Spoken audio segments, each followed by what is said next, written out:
Thanks, Schwei.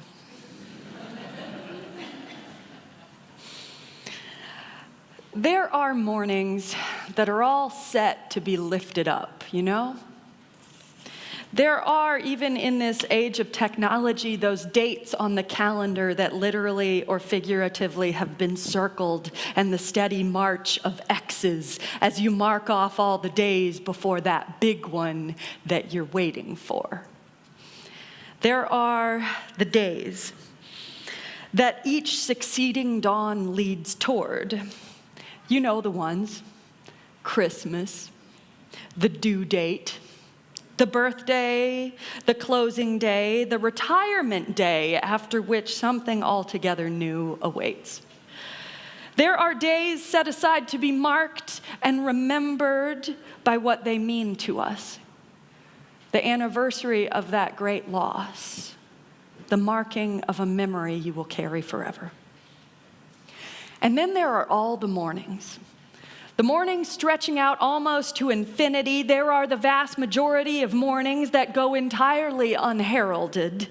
Most sunrises are sunrises you will never see, tucked away perhaps in rest, remembering other dawns, in bright expectation of great dawnings yet to come. Yes, most mornings, I dare say for most people, go entirely unheralded.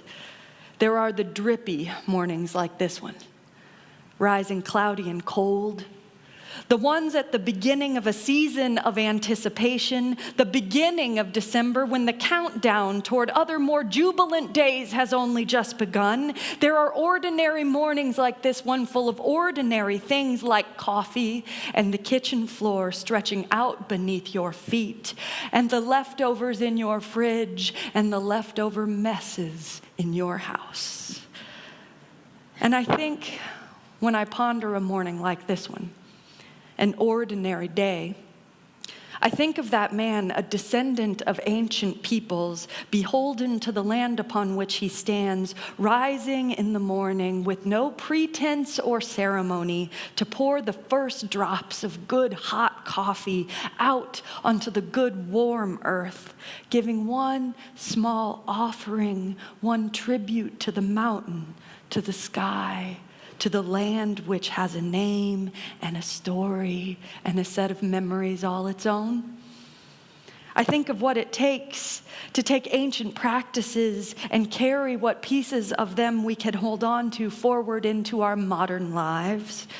What it takes to greet each morning, not with the offerings of older days, but with a word of thanksgiving offered alongside every splash of coffee in our cups, alongside every prayer of gratitude that turns us toward the light on every new day, not just the special days or the extraordinary ones, but the ones that are always rising whether we greet them or not.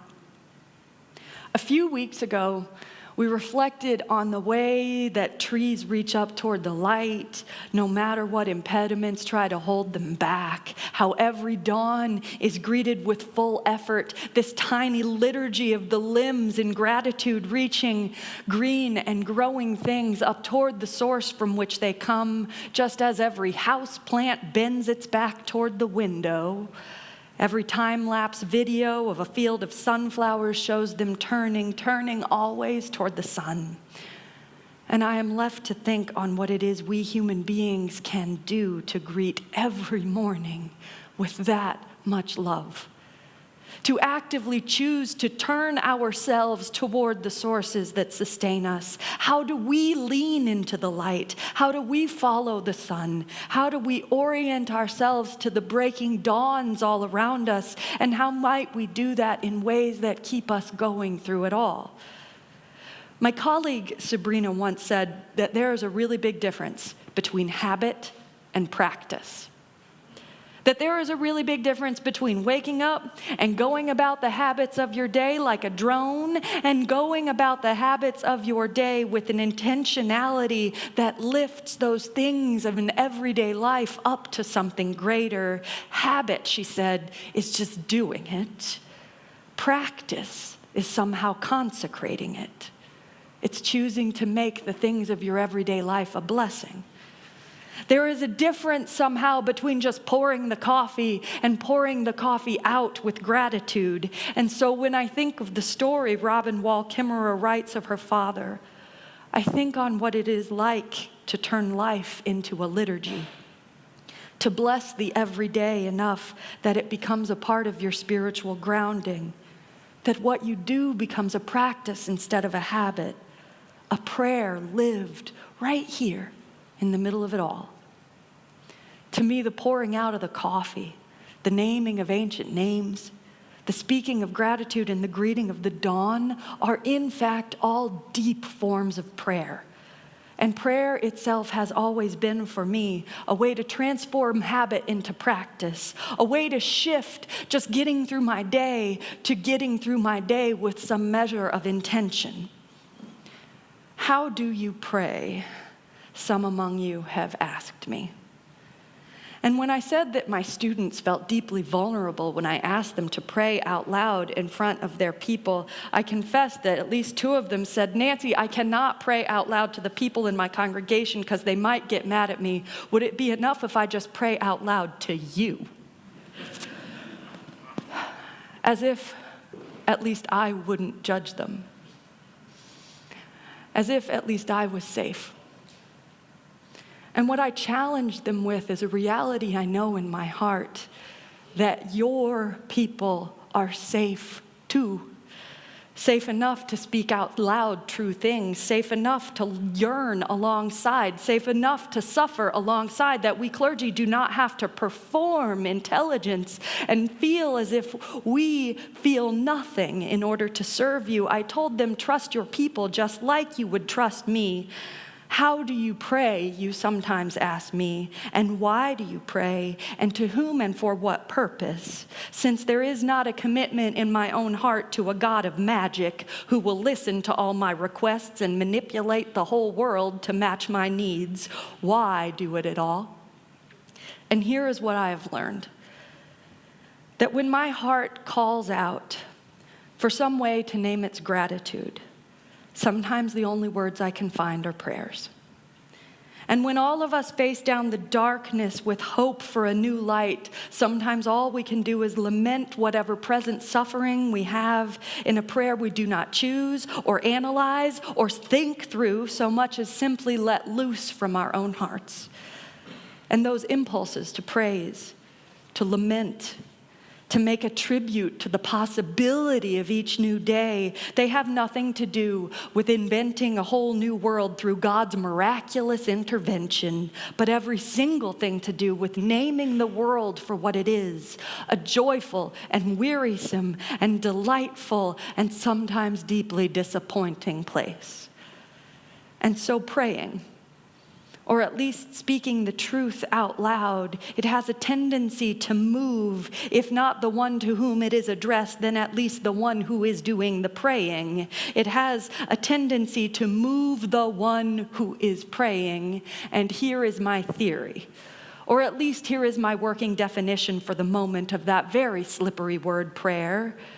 Prayer, I think, is an intentional leaning toward the light. Like the trees reaching past their wounds, like a houseplant leaning toward the sun. Prayer is an intentional act of orienting your own soul toward what sustains you. It is an act of turning your eyes toward the truth of your own existence, whatever that might be, and naming it so that at least you yourself can hear. The Hindu holy texts of the Upanishads tell a story about this wise sage in the king's court. His name is Yajnavalkya, and he asks one day, the king asks him one day, by what light do human beings dare to go out into this dangerous and unsafe world? By what light do human beings garner the courage to step foot outside of their bed chambers every morning? And the wise sage said, of course, by the light of the sun. The king said, but what about a cloudy day? By what light then do human beings go out, do their work and return? The sage said, by the light of the moon. And so the question and answer went on and on. When the moon is extinguished, we work by the light of the stars. When they are quenched, by the light of fire. And when the light of the fire itself is put out, the king asked, by what light can they do their work and still live when every other source is gone? The sage replied, by the light of the self. In this way, there is always a light. There is always something to lean toward, even as the darkness crowds out source after source after source of hope. There is always a light that we too might find, and we too might ask, just as the king did, by what light do I go out, leave my bedchamber, and pursue meaning in this dangerous world? To what or to whom might we incline ourselves with gratitude each morning? Surely we lean toward the light within. Surely we greet ourselves as we greet the mountain in the morning, but neither the ancient story of the Upanishads or the ancient traditions of native peoples start only by thanking yourself. Instead, we are invited to give thanks to what lies outside of us, to the mountain and the earth, the sun, the stars, the fire which we might kindle but didn't create. And even if everything we are called to be in our lives is fully realized and we are everything we ever dreamed we could do, we are not in and of ourselves enough. I am not enough. I need you. I need community. I need the people who gather at the table on a week like this. I need the memory of those who gathered before, the imagined dream of those who will gather in the future. Being grateful means having something to address that gratitude to, something beyond me, perhaps beyond us all. Which is why when I personally pray, I always address that prayer to the Spirit that moves within us, among us, and beyond us. To that which is me and yet is far more than me. To the light that comes from inner wisdom, the light that comes from all of you, the light that comes from sources quite beyond our imagining. To the soul, to community, to the mystery from which we spring. To all that is in the ground of being, I lean in prayer. To the Spirit within me, among us, and beyond our current grasping, I say thank you. I express consolation. I call wonder. Prayer, I have said, is a leaning toward the light. It is an alignment of oneself with gratitude in the sources of your strength. For Kimmerer's father, that simple prayer, to pour out the coffee on the good earth, to speak the true names of the land, it was a remnant of an ancient tribute. It was the first fruits offered up. The words were an invocation of that mountain's true name. It was a declaration of place. And I can think of no more authentic way to pray than to stand still and lift up praise for everything that created you. There are other ways, of course. Because I am a talker, I like words. So I put words to my yearning, and that's about as far as I get. But not everyone is a talker. Perhaps you might pray simply by paying attention to the wonders that confront you today, by pouring out whatever tribute of gratitude you have to offer. There is joy, the poet Anne Sexton writes. There is joy in all. In the hair I brush each morning, in the duo of eggs I cook each morning, in the outcry from the kettle that heats my coffee each morning, in the spoon and the chair that cry out, hello there, Anne, each morning, in the Godhead of the table that I set my silver plate and cup upon each morning. All of this is God, she says. Right there in my pea green house each morning, all of this is God, and I mean, though I often forget to give thanks, to faint down right there by the kitchen table in a prayer of rejoicing as the holy birds at the kitchen window peck into their marriage feast of seeds. So while I think of it, let me paint a thank you on my palm for this God, this laughter of the morning, lest it yet again go unspoken. The joy that isn't shared, I've heard, dies young. There is joy in the liturgies of a life. Joy in the steaming cup of coffee. Joy in the sharing of what brings you comfort. Joy in naming what we silently depend on every day. We pray when we lean toward the light. And that action might look different for each of us. Any moment when your gratitude or your honest hope finds expression, when a way through or a way forward peeks out from amidst the darkness. This kind of prayer doesn't always or even usually happen on one's knees while worrying over rosary beads. I would venture to say it virtually never happens in big public prayer gatherings where the prayer gets mixed up with the performance of power. The intentional choice to lean toward the light happens in the middle of an ordinary day like this one, watching the sun come up or the rain fall down, or the children wake grumpily and proceed to be utterly remade all over again. As my colleague Kenneth Patton once said, "Now go, to welcome each living hour, to delight in each newborn day." Good morning, friends. Welcome to this day.